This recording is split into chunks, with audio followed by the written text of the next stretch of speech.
नमस्कार दोस्तों, कैसे हैं आप सब। उम्मीद करता हूँ कि आप सभी लोग अच्छे होंगे। तो आज की वीडियो में आपके लिए लेकर आ गया हूँ वार्षिक परीक्षा क्लास 12th के रसायन विज्ञान का फुल सॉल्यूशन, जिसके टॉप 50 क्वेश्चन हैं जो कि आपके बोर्ड एग्जामिनेशन में, एनुअल एग्जामिनेशन में आपको 90% से ऊपर अंक लाने में मदद करेंगे ये वाले क्वेश्चन। और ये मेरी गारंटी कि आपके अच्छे से अच्छे नंबर आएंगे वार्षिक परीक्षा में इन क्वेश्चनों को पढ़ने के बाद। तो इसमें प्रीवियस ईयर्स के क्वेश्चन भी डिज़ोल्व हैं और हाफ व क्वार्टरली एग्जामिनेशन के भी क्वेश्चन भी इसमें साथ में मिलाए गए हैं, इसलिए आप समझ सकते हैं कि कितने आईएमपी क्वेश्चन होंगे इसमें। और ये साथ ही साथ कम किए गए पाठ्यक्रम पर आधारित हैं, तो आपको ऐसे क्वेश्चन कहीं नहीं मिलने वाले हैं। इसलिए वीडियो में लास्ट तक बने रहिए। यदि आप चैनल पर नए हैं तो चैनल को सब्सक्राइब कर लीजिए। तो चलो वीडियो को स्टार्ट करते हैं। तो हम पहला क्वेश्चन देखते हैं कि आदर्श तथा अनादर्श विलयन में क्या अंतर होते हैं। तो यहाँ पर पहला पहला क्वेश्चन का आंसर हो जाएगा, आसमान द्वारा द्रव्यों को पृथक करना संभव है और आसमान द्वारा केवल एक द्रव को शुद्ध अवस्था में प्राप्त होता है। और ये राउल्ट के नियम का पालन करती है, राउल्ट के नियम का पालन नहीं करती है। एंथैल्पी परिवर्तन नहीं होता है, एंथैल्पी परिवर्तन होता है। इसके बाद हम नेक्स्ट क्वेश्चन देखते हैं। नेक्स्ट क्वेश्चन में रखा गया है, हेनरी की विलेयता संबंधी नियम लिखिए। तो ठंडी काफ़ी बढ़ चुकी है, इसलिए आप अपनी सेहत का बराबर ध्यान रखिएगा। तो इसका आंसर हो जाएगा, स्थिर ताप पर किसी गैस की द्रव्य विलेयता गैस के दाब के समानुपाती होती है। अर्थात गैस का विलयन में के ऊपर दाब जितना अधिक होगा उसकी विलेयता उतनी ही अधिक होगी। P directly proportional to x, P बराबर KHX, जहाँ KH हेनरी नियतांक है, स्थिरांक है। तो आप इसके स्क्रीनशॉट ले लीजिए, इजी क्वेश्चन है। एक बार इसको आप पढ़ के समझेंगे तो आपसे इजीली बनने लगेगी। अब हम तीसरे क्वेश्चन में देखते हैं, राउल्ट का नियम क्या है। स्थिर ताप पर अवाष्पशील विलेय युक्त विलयन का वाष्प दाब उसमें उपस्थित विलायक का मूल प्रभाज के समानुपाती होता है, जहाँ पर P S directly proportional to x zero होता है। पी एस बराबर के एक्स जीरो, यहाँ पर के एक समानुपाती स्थिरांक है। इसको आप यदि समझ में नहीं आ रही है तो मैं आपको समझा दूंगा, यदि आप वीडियो के नीचे कमेंट करते हैं तो ईजी वे में आपसे सब कुछ बनने लगेगी, आप टेंशन मत लेना। हम चौथा क्वेश्चन देखते हैं। चौथा क्वेश्चन में पहला क्वेश्चन दिया गया है कि मूलरता को परिभाषित करना है। तो किसी विलयन के 1 लीटर में घुले हुए विलेय के ग्राम मोलों की संख्या विलयन की मूलरता कहलाती है। इसका जो फॉर्मूला होगा वो होगा capital M equal to W into 1000 by small m into V। हम सेकंड क्वेश्चन देखते हैं। सेकंड में दिया गया है, मोललता को परिभाषित करना है, यानी मोलैलिटी को परिभाषित करना है, जिसे हम स्मॉल m से डिनोट करते हैं। तो 1000 ग्राम विलायक में उपस्थित विलेय के मोलों की संख्या को मोलरता कहते हैं, जहाँ small m equal to W into 1000 upon m into capital W। अब नेक्स्ट क्वेश्चन देखते हैं। नेक्स्ट क्वेश्चन में है, मोल प्रभाज को परिभाषित करना है। मोल प्रभाज अभी रिसेंटली में हाफ ईयरली एग्जामिनेशन में आपके आया हुआ क्वेश्चन है, इसलिए आप इसको एक बार पढ़ेंगे तो आपसे याद हो जाएगा। किसी विलयन में विलेय तथा विलयन या विलायक तथा विलयन की मोल संख्याओं का अनुपात क्रमशः विलेय तथा विलायक का मोल प्रभाज कहलाता है। जैसे विलेय का मोल प्रभाज x1 equal upon x1 plus x2, जहाँ x1 बराबर विलेय की मोल संख्या और x2 बराबर विलायक की मोल संख्या। अब नेक्स्ट क्वेश्चन देखते हैं। नेक्स्ट क्वेश्चन में रखा गया है, मानक हाइड्रोजन इलेक्ट्रोड क्या है, समझाइए। मानक हाइड्रोजन इलेक्ट्रोड यहाँ पर दिया गया है कि 25 डिग्री सेल्सियस व एक वायुमंडलीय दाब पर मोलर इकाई सांद्रता के हाइड्रोजन आयन के संपर्क में हाइड्रोजन गैस मानक हाइड्रोजन इलेक्ट्रोड का निर्माण करती है। इसका इलेक्ट्रोड विभव शून्य माना जाता है। तो यहाँ पर दिया गया है, इसका डायग्राम दिया गया है, इसका आप उसको आप बना लेना। आपके 4 नंबर इस चैप्टर से कंप्लीट हो जाएंगे, विद्युत रसायन से, जो कि चैप्टर नंबर 3 है। अब इसके बाद हम ओम का नियम देखते हैं। तो ओम का नियम, ये तो आपके वेरी वेरी एमपी क्वेश्चन है, फिजिक्स में भी और केमिस्ट्री में भी, क्योंकि सेम क्वेश्चन रखा गया है। ठीक, तो इसका आंसर देख लेते हैं कि किसी चालक के विभवांतर इसमें बहने वाली विद्युत धारा के समानुपाती होता है। मैं आपको जितना इजी वे में समझाने का प्रयास किया हूँ। तो यदि आपको वीडियो अच्छा लगता है तो प्लीज़ वीडियो को लाइक करना ना मत भूलिएगा और चैनल में कमेंट करते रहें, जिससे मेरे को उत्साहवर्धन बढ़ता रहे। तो हम विभवांतर डायरेक्टली प्रोपोर्शनल टू विद्युत धारा, जहाँ विभवांतर बराबर R इंटू विद्युत धारा, और आप जानते हैं कि विद्युत धारा को I से रिप्रेजेंट करते हैं। तो विभवांतर भी बराबर R इंटू I, जहाँ R जो है स्थिरांक है। अब हम कोलरॉस का नियम देखते हैं। ये वेरी वेरी एमपी क्वेश्चन है। 8वां क्वेश्चन में रखा गया है इसको, किसी वैद्युत अपघट्य की अनंत तनुता पर जब समस्त वैद्युत अपघट्य पूर्णतः आयनित हो जाता है तथा अंतर आयनिक आकर्षण बल नगण्य हो जाता है, तब वैद्युत अपघट्य की आणविक चालकता का मान उसके धनायनों और ऋणायनों की अनंत तनुता पर आयन चालकताओं के योग के बराबर होता है। इसे हम कोलरॉस का नियम कहते हैं। इसके बाद आर्हेनियस इक्वेशन देखते हैं। इस Arrhenius equation very very MP question है कि ताप बढ़ाने पर दर स्थिरांक के मान में वृद्धि हो जाती है, जिससे अभिक्रिया की दर में वृद्धि हो जाती है। बस यही दिया गया है आर्हेनियस इक्वेशन में। इसके बाद हम नेक्स्ट क्वेश्चन देखते हैं। क्वेश्चन नंबर 10, अर्धआयुकाल क्या होता है? कि वह समय जिसमें क्रियाकारक की सांद्रता उसकी प्रारंभिक सांद्रता की आधी रह जाती है, अथवा वह समय जिसमें कोई क्रिया अर्धपूर्ण होती है, उसे उस क्रिया का अर्धवायुकाल कहते हैं। इसे T(A1/2) से रिप्रेजेंट करते हैं। इसका मात्रक समय का मात्रक होता है। नेक्स्ट क्वेश्चन में रखा गया है, सक्रियण ऊर्जा के से आप क्या समझते हैं? तो सक्रियण ऊर्जा यहाँ पर दिया गया है कि वह ऊर्जा जो अणु को सक्रिय करने के लिए आवश्यक होती है, सक्रियण ऊर्जा कहलाती है। इसे E से रिप्रेजेंट करते हैं। सक्रियण वीर्जा बराबर होता है देहली ऊर्जा माइनस अणु की निम्नतम ऊर्जा। यदि आपको ऐसा लग रहा है कि ये क्वेश्चन आपको समझ में नहीं आ रहे हैं तो वीडियो के नीचे कमेंट करना, तो मैं आपको इस वीडियो को कॉपी में रखकर समझा दूंगा। तो अब 12वां क्वेश्चन दिया गया है कि अधिशोषण से आप क्या समझते हो? जब किसी पदार्थ, गैस या द्रव के ठोस पर उपस्थित सांद्रता ठोस के स्थूल में उपस्थित सांद्रता की अपेक्षा अधिक होती है तो इस घटना को अधिशोषण कहते हैं। यह भौतिक तथा रासायनिक दो प्रकार की होती है।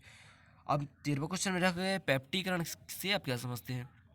तो किसी अवक्षेप को कोलाइडीय अवस्था में परिवर्तित करना पेप्टीकरण कहलाता है। पेप्टीकरण जिस पदार्थ के द्वारा किया जाता है उसे पेप्टीकारक कहते हैं। आकाश का नीला रंग क्यों दिखाई देता है? ये तो आप 8वीं 9वीं से पढ़ चुके हैं ये वाला क्वेश्चन, तो इसको आप पढ़ लेना। इजी क्वेश्चन है, उतना बड़ा भी नहीं है। कि टिंडल प्रभाव के कारण होता है कि जो वायु में उपस्थित धूल के कण रहते हैं वो कोलाइडल तंत्र बनाते हैं जो प्रकाश का प्रकीर्णन कर देते हैं। परिणाम स्वरूप आकाश का रंग नीला दिखाई देता है। ठीक, इजी क्वेश्चन थे। 15वें क्वेश्चन में रखा गया है टिंडल प्रभाव को समझाना है। यहाँ पर दिया गया है जब तीव्र प्रकाश किरण पुंज किसी लेंस द्वारा कोलाइडी विलयन में केंद्रित की जाती है तब किरण पुंज का मार्ग प्रदीप्त हो जाता है और अंधेरे में प्रकाश का मार्ग एक चमकीले शंकु के रूप में दिखाई देता है, और इस परिघटना को ही टिंडल प्रभाव कहते हैं, टिंडल इफेक्ट। तो यहाँ पर डायग्राम दिया गया है, इसको आप इजी वे में समझकर लिख सकते हैं। यहाँ पर उत्तल लेंस लगाया गया है, ऊपर की तरफ प्रकाश की किरणें आपतित की गई है और यहाँ पर प्रकाश स्रोत है जहाँ से प्रकाश को डाला जा रहा है। और ये जो विलयन दिखाई दे रहा है ये कोलाइडी विलयन है और ये टिंडल शंकु है। यहाँ पर ऊपर सूक्ष्मदर्शी रखा गया है जिसके द्वारा हम इसको जांच पर रख सकते हैं।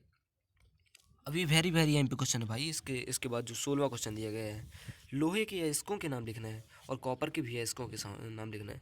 तो कॉपर का तो इतना इम्पोर्टेंट नहीं है, बट लोहे के अयस्कों के नाम आपके ऑब्जेक्टिव टाइप क्वेश्चन व 2 अंक के क्वेश्चन में पूछे जाते हैं, तो इसको आप पढ़ लेना।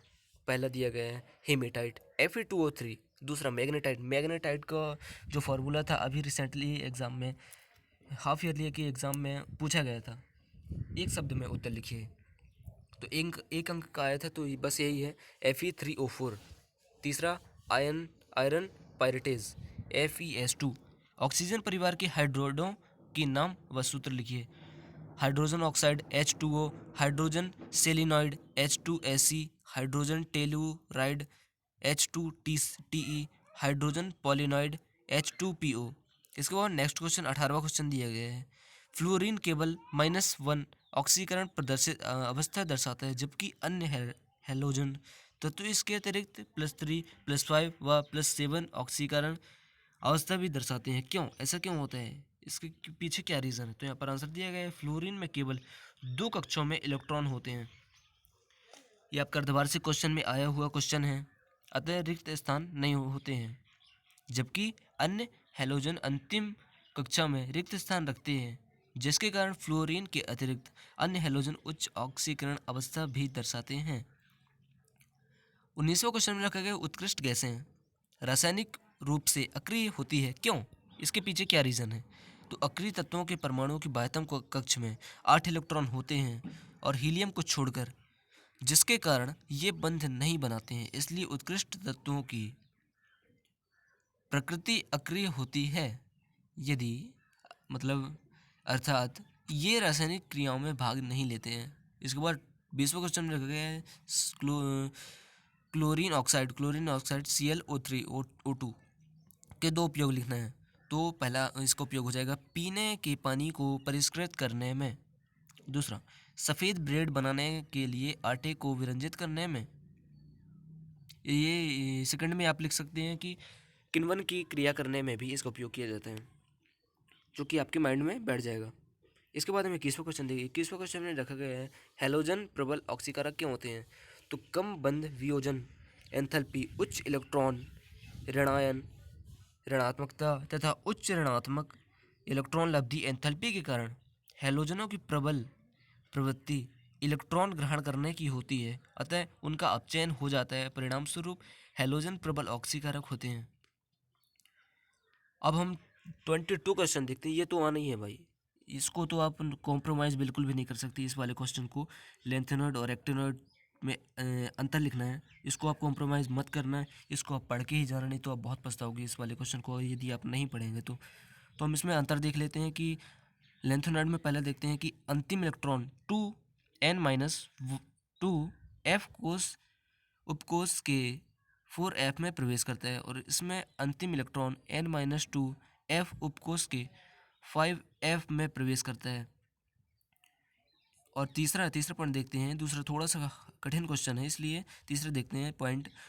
इन तत्वों में संकुल बनाने की प्रवृत्ति कम होती है और इन तत्वों में संकुल यौगिक बनाने की प्रवृत्ति अधिक पाई जाती है। ये तत्व ऑक्सो आयन का निर्माण नहीं करते हैं और ये तत्व ऑक्सो आयन जैसे NPO2+ और UO2+ बनाते हैं। इनके यौगिक प्रायः कम क्षारीय होते हैं और इनके यौगिक प्रायः अधिक क्षारीय होते हैं। तो यहाँ पर 4 अंतर हो चुके हैं आपके, और इस चैप्टर से आपके 4 नंबर के एक क्वेश्चन बनने वाले हैं। तो आप 4 अंतर कोई भी इनमें से याद कर लेना इजी वे में, जिसको आप समझ सकते हैं। अब हम नेक्स्ट क्वेश्चन देखते हैं, क्वेश्चन नंबर 23, जिसमें पूछा गया है कि संक्रमण तत्व किन्हें कहते हैं, इन्हें कितनी श्रेणियों में बांटा गया है। ये क्वेश्चन भी आपका पक्का है, जो कि अथवा में आएगा, 18वें या 19वें क्वेश्चन की अथवे में आएगा बोर्ड एग्जामिनेशन की वार्षिक परीक्षा में। तो यहाँ पर दिया गया है संक्रमण तत्व डी ब्लॉक के सभी तत्वों को संक्रमण तत्व कहा जाता है। तो यहाँ पर आप इसका स्क्रीनशॉट ले लीजिए, मैं वीडियो काफ़ी लंबा नहीं करना चाहता। 1 2 3 ठीक। अब 24वां क्वेश्चन देखते हैं कि डी तथा ए ब्लॉक तत्वों में प्रमुख अंतर लिखना है।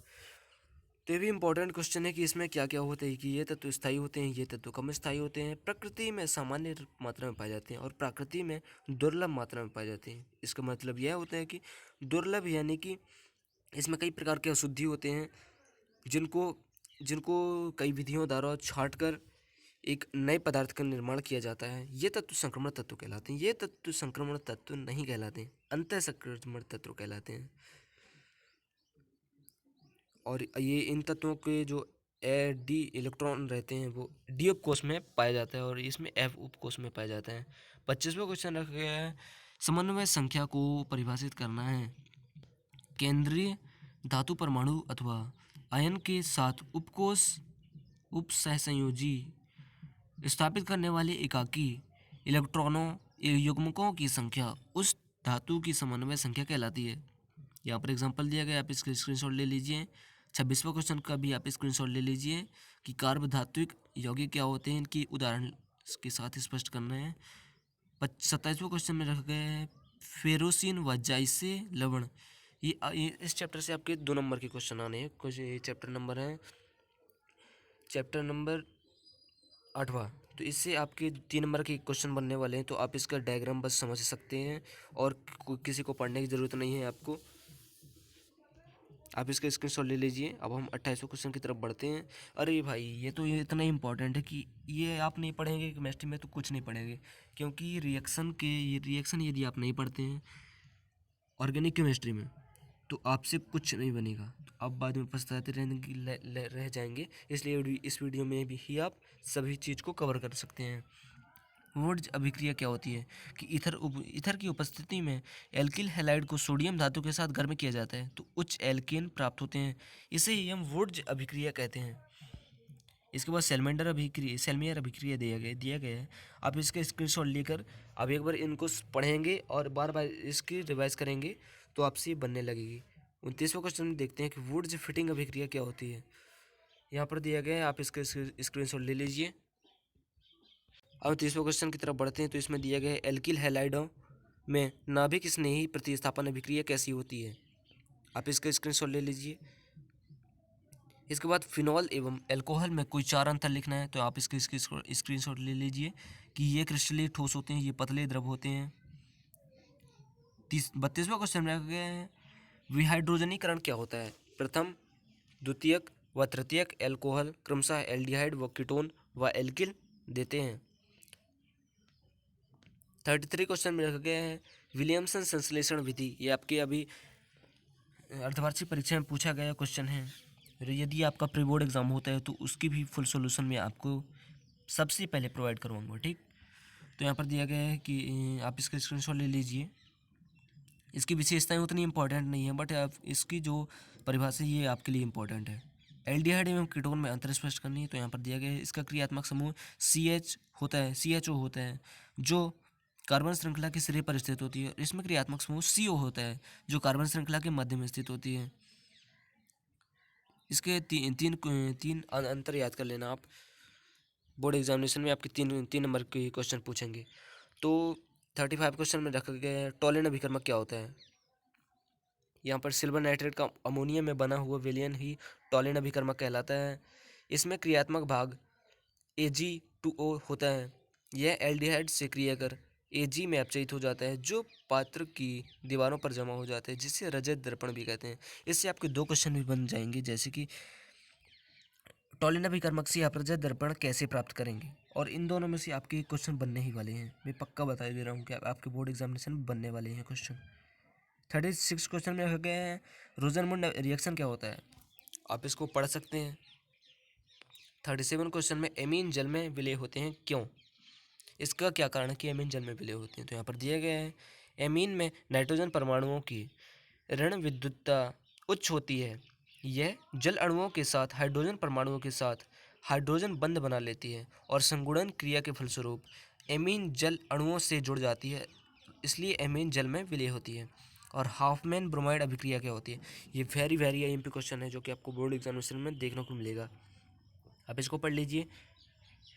क्वेश्चन नंबर 39 में रखा गया है एनिलीन की निम्न से क्रिया के समीकरण दीजिए। तो आपके सेकंड व चौथे के, ये आपको जो सेकंड दिया गया है यहाँ से NaNO3 + HCl से रिएक्शन करना है, और चौथा में ब्रोमीन जल से अभिक्रिया करना है। तो आप स्क्रीनशॉट ले लीजिए। पहला और थर्ड उतना इंपॉर्टेंट नहीं है जितना कि सेकंड और फोर्थ है। अब हम क्वेश्चन नंबर 40वां देखते हैं। 40वां क्वेश्चन रखा गया है प्राथमिक द्वितीयक व तृतीयक एमीन के एक उदाहरण देना है।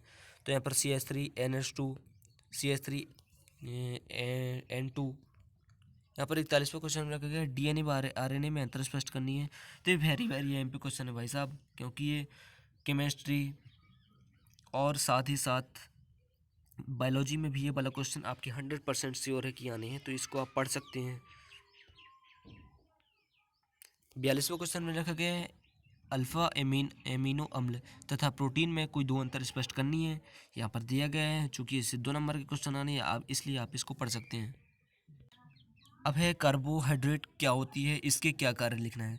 वर्गीकरण वैसे इतना इंपॉर्टेंट नहीं, इसलिए इसको मैं इरेज कर दिया हूँ।